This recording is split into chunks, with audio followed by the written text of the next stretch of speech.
A lot of people say, well, I'm not a manager, I can't delegate. I say, well, that's not really true. Have you ever asked somebody for help? When you ask somebody for help, and they say, yeah, I'll be glad to help you, that's a form of delegation. Some people won't ask for help. You know, and sometimes we need to be able to do that. But for how many of you are supervisors? You supervise people. Okay, for you, it's really important to learn how to delegate. And there's a difference between delegating and dumping.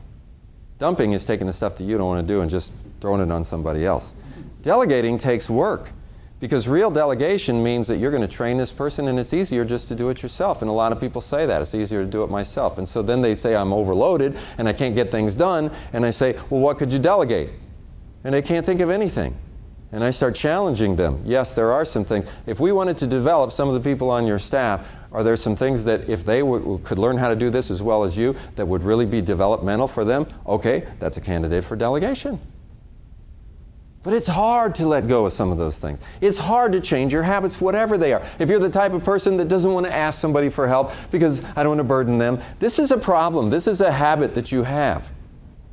And sometimes those very same people, if somebody asks them for help, oh, sure, they're glad to help. But they can get really stuck, and they don't want to ask for help because that seems like a sign of weakness. It's saying that I can't get my job done.